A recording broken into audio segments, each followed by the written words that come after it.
Yang saya hormati penguji utama yakni Ibu Dr. Endati Sudarningsih MPDI.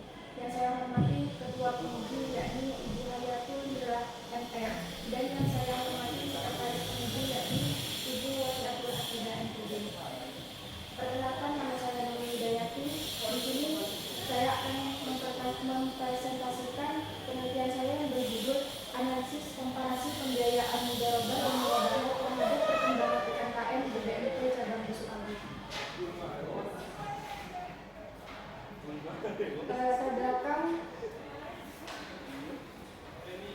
UMKM berperan penting dalam perekonomian Indonesia, namun banyak UMKM menghadapi kendala dalam akses pembiayaan, dan BMT sebagai lembaga keuangan syariah hadir menawarkan pembiayaan mudharabah dan murabahat. Kemudian tujuan penelitian yakni menganalisis pengaruh pembiayaan mudharabah dan murabahat terhadap perkembangan UMKM. Kemudian metode penelitian yakni pendekatan kuantitatif, deskriptif, dan komparatif. Kemudian tekniknya kuesioner dan wawancara, sampel UMKM penerima pembiayaan mudharabah dan murabahat. Kemudian hasil penelitian, pembiayaan murabahat dan mudharabah terbukti berpengaruh signifikan terhadap perkembangan UMKM. Yang kedua, pembiayaan murabahat memiliki pengaruh lebih besar yakni 0,502 dibandingkan mudharabah 0,450. Kemudian secara simultan, kedua pembiayaan menjelaskan bahwa 76,5% perkembangan UMKM di BMT Besuk Agung, dan sisanya 23,5% dipengaruhi oleh faktor lain seperti manajemen inovasi produk atau kondisi pasar. Kemudian pembahasan, mudharabah fleksibel berbasis bagi hasil tapi berisiko tinggi. Kemudian untuk murabahat memberikan kepastian resiko lebih rendah, dan murabahat lebih diminati karena struktur pembiayaan yang jelas. Kemudian keduanya saling melengkapi tergantung kebutuhan usaha. Kesimpulan, pembiayaan mudharabah maupun murabahat berpengaruh signifikan terhadap perkembangan UMKM di BMT Cabang Besuk Agung. Namun pembiayaan murabahat terbukti lebih unggul dan lebih diminati.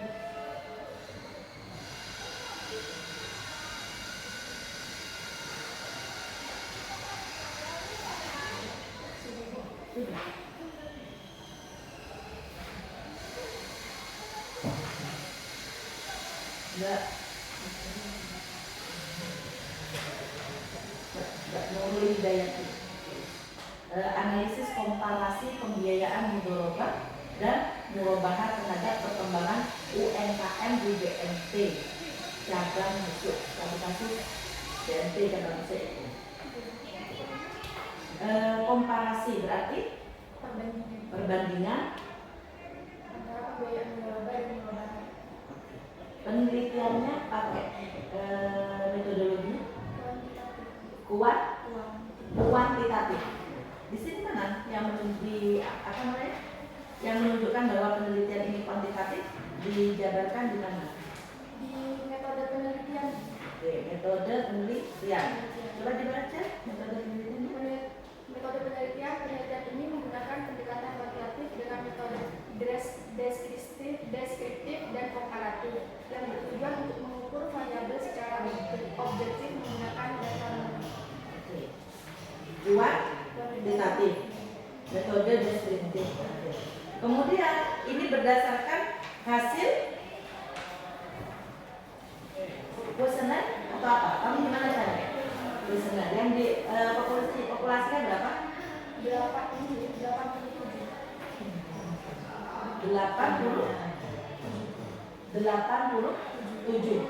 Kemudian sampelnya untuk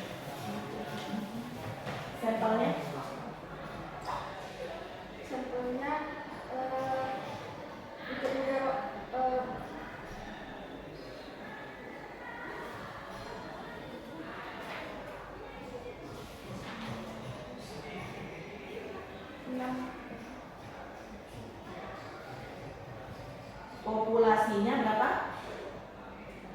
Yang kamu ambil di penelitian ini? 87. Respondennya ya? Ya. Populasi. Apa bedanya populasi populasi sama sampel?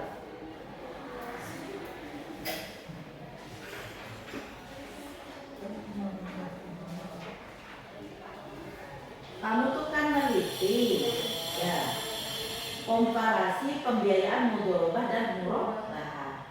Berarti objeknya adalah siapa? Pelaku UMKM yang menerima pembiayaan mudharabah dan murabah. Yang kamu teliti itu siapa? Pelaku UMKM atau nasabahnya? Nasabah UMKM. Nasabah UMKM.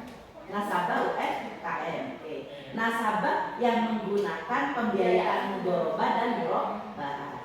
Di BMT cabang Kusuk Agung ini yang kamu dijadikan populasinya berapa? Berarti jumlah nasabahnya berapa? Untuk mudharabah dan murabah. Iya. Untuk mudharabah 457, untuk murabah 203. Oke, berarti populasinya berapa? Total dari itu semua. Ada di mana itu? Ada di mana di penelitian kamu? Yang menunjukkan populasinya sekian. Hah? Itu harus ada di mana? Di mana? Populasinya berapa? Sampelnya dari angka sekian kamu tarik kok bisa sampai berapa? Sampelnya? Tadi 660. 660 populasi. Sampelnya berapa? Yang mudharabah 457, kemudian yang Kamu ngerti nggak populasi sama sampel? populasi 87. Loh. Apa ya populasi? Populasi total keseluruhan. Ya. 660. Oke, sampel apa? Iya, 80. Apa sampel? Sampel apa?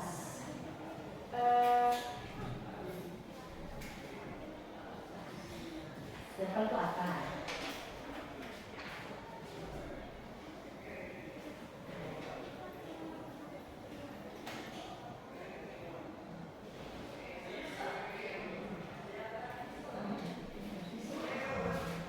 Sampelnya apa? Kamu bikin sendiri apa enggak? Sendiri, Bu. Masa gimana kita sebagai peneliti tidak tahu populasi kita berapa, sampel kita berapa, penarikan populasinya berapa, penarikan sampelnya gimana? Sampel itu yang menggunakan rumus itu ya, rumus Lovi. Oh, ya bisa. Apa sampel itu?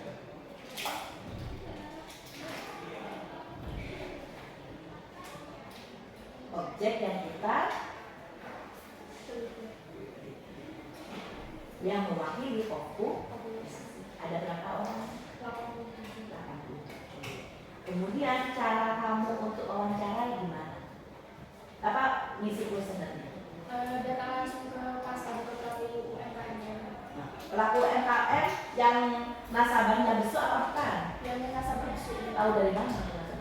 Pernah magang di BMT besok sendiri. Nah, kan itu orang kedua. Minta datanya sama siapa? Kok tiba-tiba ke pasar, wawancara? Ya itu kalau umpamanya nasabah BMT besok, kalau bukan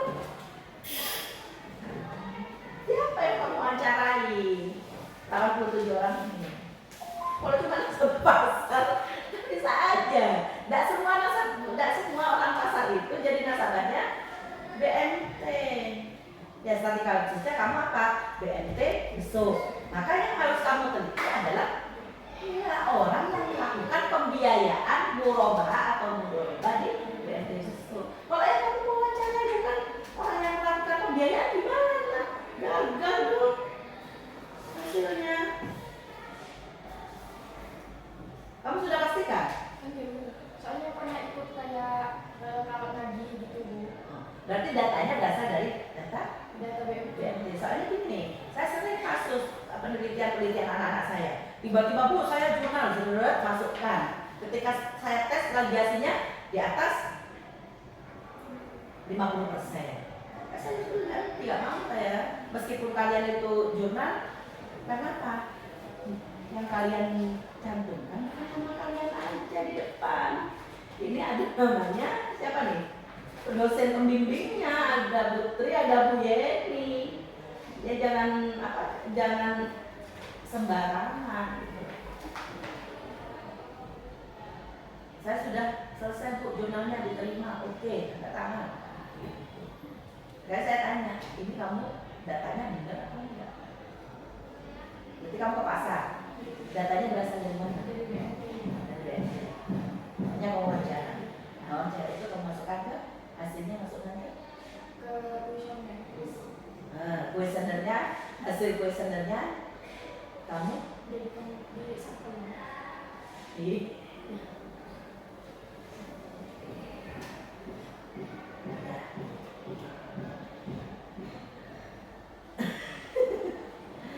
oke.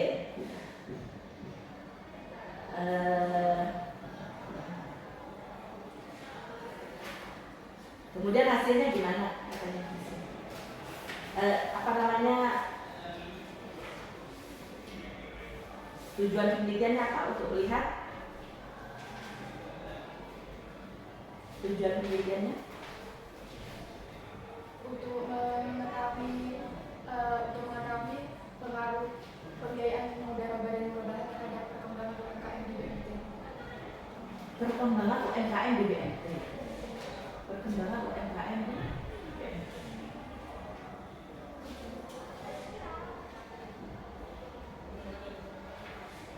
Kami mau melihat perkembangan UMKM-nya.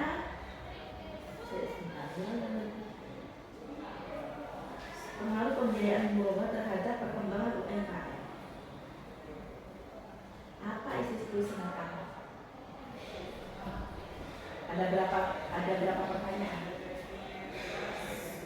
Setiap variabel itu dikasih 8. Ini X1-nya apa? X1 Pembiayaan mudharabah, X2 pembiayaan murabahah, kemudian perkembangan UMKM.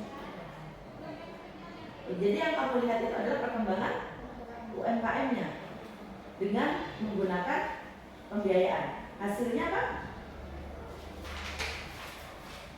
Hasilnya menunjukkan bahwa pembiayaan murabahah dan mudharabah sama-sama berpengaruh signifikan terhadap perkembangan UMKM di BNT cabang Dusun Agung. Namun, murabahah lebih dominan karena memberikan kepastian biaya, risiko lebih rendah, dan lebih banyak diminati UMKM. Sedangkan untuk mudharabah, meskipun berbasis bagi hasil, tapi memiliki risiko lebih tinggi. Perkembangan UMKM-nya di mana? Dari bagaimana? Saya tuh agak bingung. Kamu ini membahas pembiayaan mudharabah dan murabahah terhadap perkembangan di BNT-nya atau fokus ke UMKM-nya.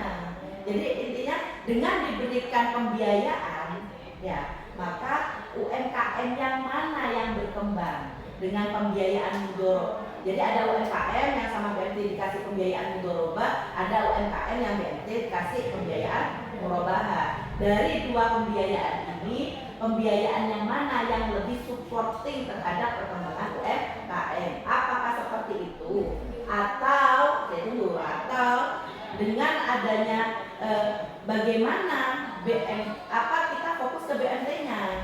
Dengan adanya pembiayaan mudharabah dan pembiayaan murabahah itu meningkatkan lebih bagus pembiayaan mudharabah terhadap BNT-nya, bukan terhadap UMKM-nya. Kamu yang mana? Terhadap UMKM-nya. Kalau umpamanya terhadap UMKM-nya, maka pernyataan di sini harusnya ada mana kesimpulannya?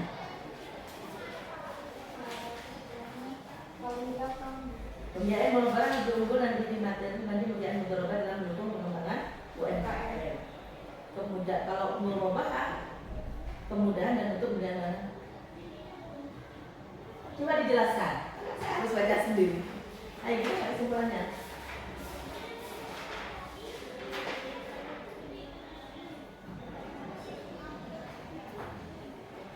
Jadi kesimpulannya bahwa pembiayaan murabahah lebih unggul dan lebih diminati dibandingkan pembiayaan mudharabah dalam mendukung perkembangan. Oke, sebentar. Itu salah kalau mulai kamu bilang pembiayaan mudharabah. Harusnya lebih UMKM yang menggunakan pembiayaan mudharabah itu lebih unggul daripada UMKM yang menggunakan pembiayaan mudharabah. Karena jadi rancu di sini.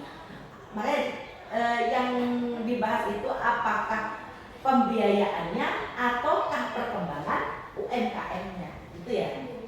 Jadi lebih di ini kan. Gimana kalau sudah jadi begini? Biasanya. Kalau sudah jadi jurnal, bisa ini kan direvisi. Kemudian diganti. Enggak, bukan diganti, direvisi. Ini kan sudah terbit, ini terbit data sudah. Nah, kemudian minta revisi ke ininya, biar diupload ulang. Ya. Jadi minta revisi ke jurnalnya. Iya, ada. Ya, kalau bisa. Bisa nggak? Nggak bisa. Karena sepertinya di sini kamu lebih fokus membandingkan antara mengubahkan dan mengubah. Iya, bukan perkembangan UMKM-nya. Jadi dampak UMKM menerima pembiayaan mudharabah dan murabahah. Bagaimana perkembangannya? Maksudnya perkembangan di situ apa? Baik dari sisi pendapatannya, kemudian biayanya. Kan mudharabah sama murabahah itu berbeda. Kalau murabahah itu kan flat, kalau mudharabah itu kan fluktuatif sesuai dengan bagi hasil yang. Nah, dari situ kamu bisa menjabarkan bahwa pembiaya yang support, yang pembiayaan apanya yang bagus ya, yang merubah. Jadi UMKM itu ternyata di lapangan ketika mendapatkan murabahah, cash flow mereka, perkembangan mereka itu lebih bagus daripada yang murabah. Karena apa? Murabahah mungkin hanya lebih kecil marginnya, kalau mudharabah lebih tinggi. Oke ya? Oke. Komposisi kita berapa? Berapa bayarnya? 600. Berapa kali revisi? 1 kali. Itu mesrek. Jadi jelas bahwa sampai pernah nggak punya kenal nggak? Atau sampai pernah nggak punya ide nggak? Pernah nggak sampai video di TikTok itu lagi bangun tidur, lagi banyak di sininya lagi gak beneran, kotor semua gitu, pernah nggak lah? Ya, ini gambar. Publish itu bagus, tapi kalau tulisannya, nah ini kan kayak gitu kan, kayak sama orang bangun tidur, kan kalau kayak emak-emak kayak gini kadang pakai daster terus bolong ininya gitu. Tapi kita tidak pernah kalau keadaan nikahan pakai kayak gitu, karena kita tahu mau dulu banyak orang, mau dilihat banyak orang, jadi kita jaga penampilannya kita. Sama dengan tulisan, punya namanya itu ya sama kayak hanya pindah buku referensi itu. Halaman kuantitatif nggak ada sampel, nggak ada kalkulasi, itu kan lucu.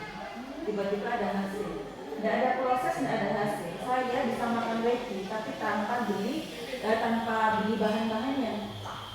Karena apa? Saya beli, nggak ada proses.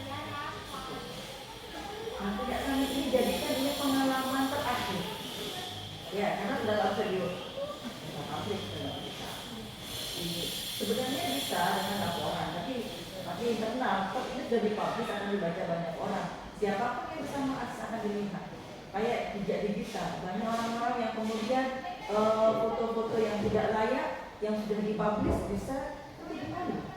Hanya bedanya itu tulisan, akademiknya tercoreng. Yang tercoreng siapa? Bukan Mbak saja yang di depan semuanya. Itu makanya bagi saya ya publish itu bagus, hanya harus ada kriteria, ada indikatornya minimal kayak gimana. Nah ini sama-sama dengan mencoreng jadi nama secara tidak langsung, karena ini akan terbaca sampai kapan-kapan sama siapapun sedunia sama akses. Jadi kan saya tidak pernah kan ceritanya keluar itu kalau kayak tadi pakaiannya lusuh ya kan. Padahal itu kayak saya aja kita punya dasar yang borong kliniknya apa kayak itu sudah, tapi tidak pernah saya keluar pakai itu. Ya, jadi kayak gitu ya, tulisan itu ya sama aja. Ya, jadi kan pengalaman ya. Lanjut, selesai tutup dong. Sekian presentasi dari saya, kurang lebihnya mohon maaf. Wassalamualaikum warahmatullahi wabarakatuh.